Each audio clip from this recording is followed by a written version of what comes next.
said, when I was leaving, a young man came with his face covered, writing, Ya Abu Qadama. Oh, Abu Qadama, what are you doing? I'm leaving. He said, how can you leave without me? Abu Qadama told him, who are you? He said, I am somebody who is ready to go with you. He said, show me your face. When he showed his face, he was very young man, handsome. He told him, look, young man, you're too young. We don't take people underage with us. And we are out there in the battlefield. We're not there to babysit. You can't go. He said, I will not let you leave without taking. He says, look, we're going to be there taking care of you or the enemy. He said, Wallahi, you cannot leave. Abu Qadama told them, okay, I will take you, but you will not participate in the fighting. You will be there to serve the army. You will cook, you will help, and you will stay in the back. He said, Abu Qadama, just take me and then you will see. Told him, okay. He said, I went, and before meeting the enemy, the night before, he told the people where they should stand if he was going. He told them, what about him? He said, let him cook. So he sent him to cook. After a while, food didn't come. The young man didn't come. Abu Qadama, he went and he saw that the food was there, boiling, cooking, and the young man was asleep. And he saw in his sleep, he was smiling. Abu Qadama, from the akhlaq, he didn't wake up the young man. He finished the cooking for him. And at that time when he was cooking, the young man woke up himself. He became very sad. He told him, I'm so sorry. I fell asleep. He told him, it's okay. He told him, let me finish the cooking. He said, no, khalas, it's done. He told him, Wallah. He told him, okay, I'll let you help, finish and serve if you tell me what was in your dream. Because I saw you smiling.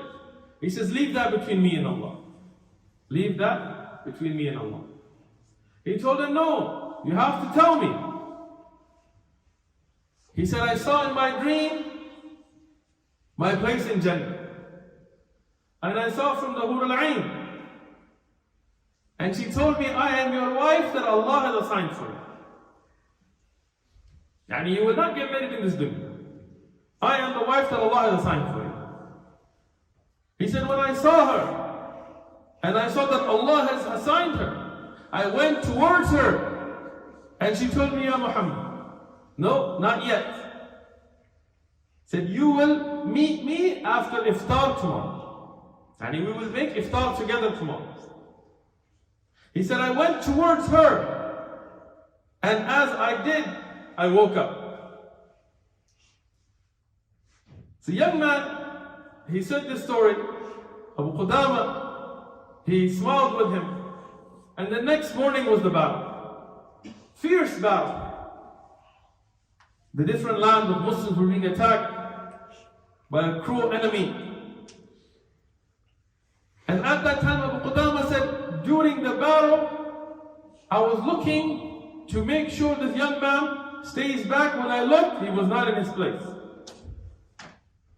When I looked, I saw that he was in every place where the fighting was harsh.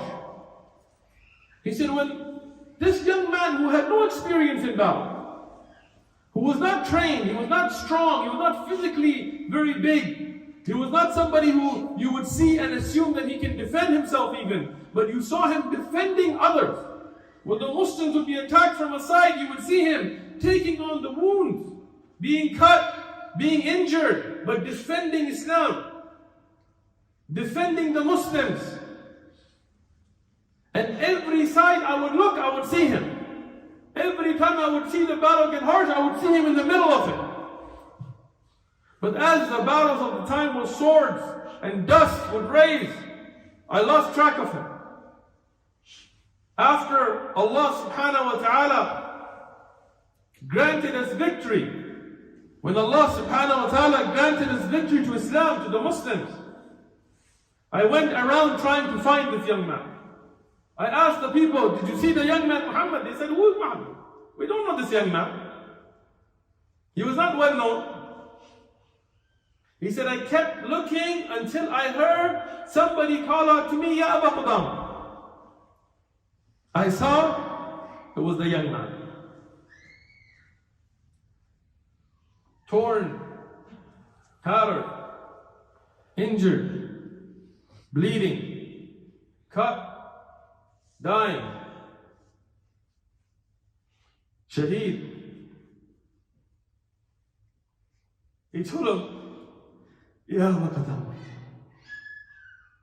I swear by Allah, my mother sent me with a nasiha. My mother, these were the mothers of Islam. She told me, never back away from the enemy. When you go fi sabilillah, don't let them see your back. Let them attack your front.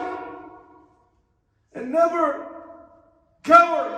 And know that the Jannah is for you. And this is my amana with you. This is my trust with you that I raised you on halal. And I raised you on the tarbiyah of Islam. That if you go, don't come back except a shaheed like your father. He said, Abu Qudama, I asked you to go and find my mother and tell her your son fulfilled the amana. Your son fulfilled the trust you gave him. Abu Qudama told him, how would I know who's your mother? How would I find her to tell her this? He said, go back to when you gave that talk and find the woman that came and gave you her praise, and you will find my mother.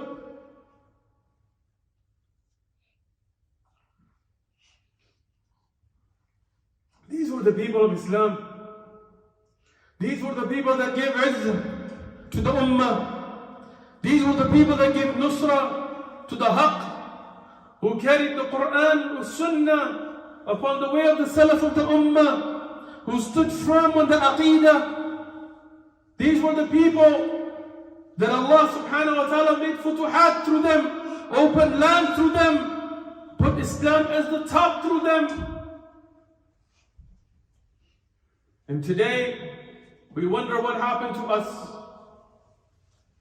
When if we cut our fingers, we cry. When if somebody looks at us wrong, we want to hide our identities. What have me and you sacrificed for the da'wah? What blood have we spilled? What time have we given? What wealth have we spent? Do we wake up in the morning thinking, how will I answer to Allah when that young man is standing there on the day of judgment in his bloody clothes, in his cut up organs and body parts, and he will go in front of Allah, Allah, I never made it in this dunya, I never made houses in this dunya, I never made it in this dunya, but whatever you gave me, I gave back to you for your sake.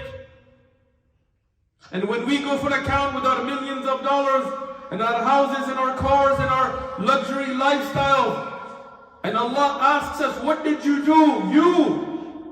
What did you do for my deen that I sent you to the dunya for? What will we answer?